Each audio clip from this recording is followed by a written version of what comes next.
We first want to start by preparing our Monarch 1131 by quickly inserting the ink roller. Open the tool by sliding back the black latches. Hold the roller by the stem and slide it onto the post until it clicks into place. We then need to prepare our labels by picking the roll and discarding the labels to where the glue was used to hold it. This is done so you don't risk the labels with the adhesive on them gumming up the machine. You'll discard about 10 or 12 Monarch 1131 labels. Then pick off about 6 inches worth of labels, so you start with a strip of just backing paper. You then want to take hold of and open your Monarch 1131 price gun.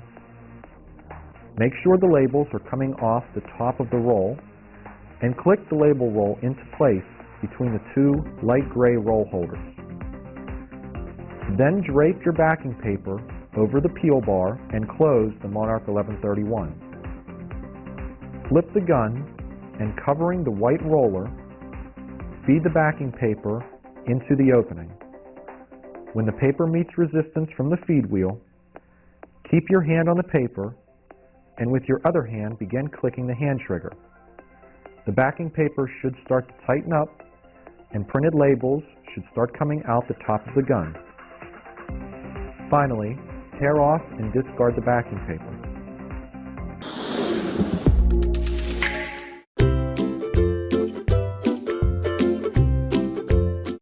It is important to properly label your food and to do so in a quick and concise manner. Date coders are an effective and easy way to use a food rotation labeling system. Great for monitoring large quantities of portioned food and quickly receiving food packages delivered off a truck. Date coders enable restaurant operators to quickly and clearly mark food products as they enter the kitchen or storage area. Date and necessary information can be dialed onto the date coder and marked onto individual food packages. By ensuring accuracy and legibility, date coders significantly improve food safety while reducing valuable labor expenses. For more information, contact DayMark Safety Systems by phone or by going to www.daymark.com. When you partner with DayMark, the difference is night and day.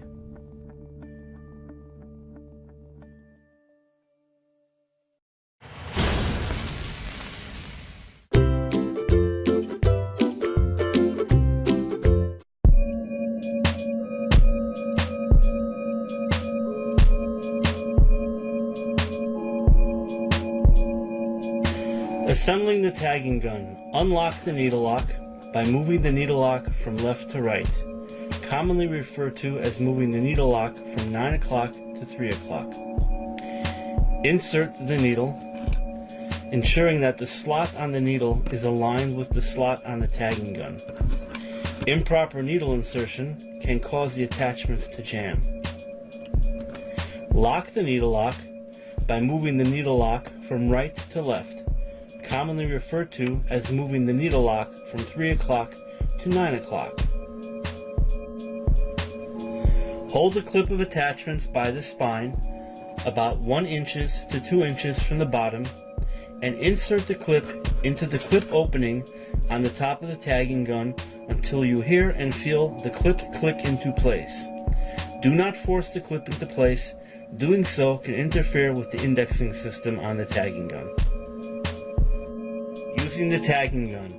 Insert the tag through the needle, making sure that the needle is pressed up against the nose of the tagging gun.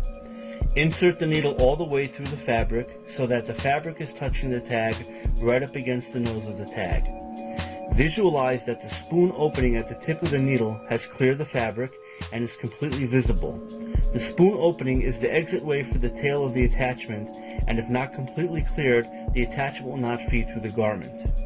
After properly placing the needle and tag through the garment, squeeze the trigger once and do not release the trigger until you visualize that the tail of the attachment has exited the tip of the needle. Release the trigger only after this process has been complete.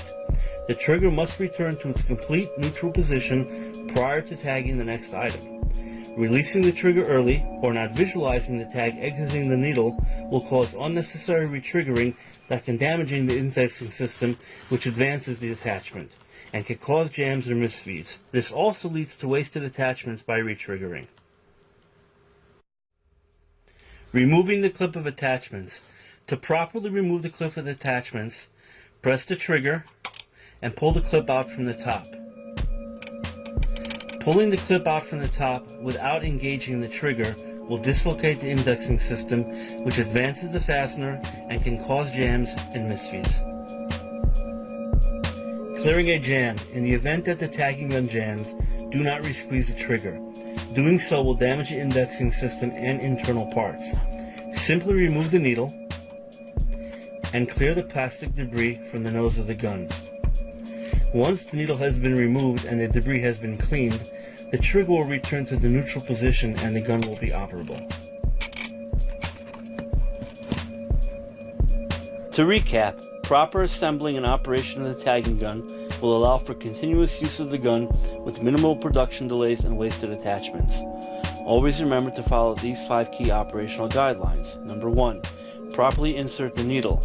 Number 2, properly insert the clip of attachments. Number 3, properly insert the gun through the fabric and visualize the spoon opening at the end of the needle. Number 4, hold the trigger in the squeeze position until the attachments has fed through the needle and then release the trigger to its complete neutral position. Number 5, in the event of a jam, do not re-squeeze the trigger and remove the needle to clear the jam.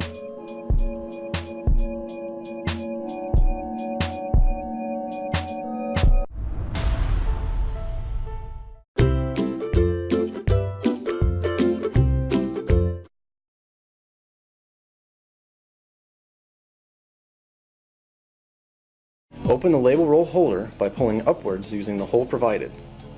Turn the marker upside down and open the base plate by pulling down on the rounded end. Open the inner base plate and insert the label roll into the holder. Slide the labels through the marker with the labels facing upwards. Close the label roll holder. Pull the labels through the bottom of the marker about 4 inches. Close the inner base plate and then the outer base plate, keeping the labels centered.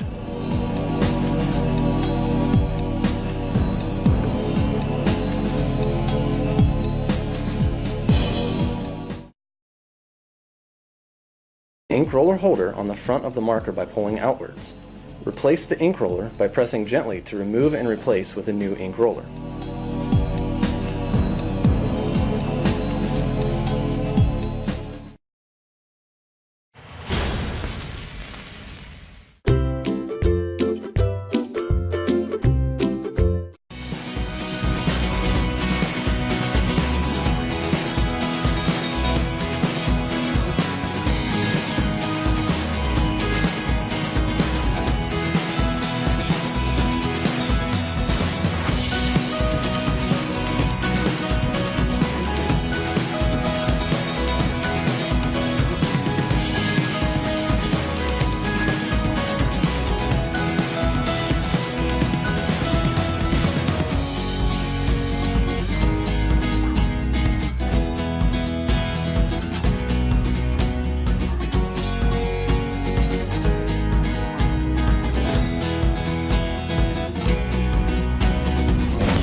For more details, click the link in the description. Thanks for watching the video. Please like this video and subscribe to our channel.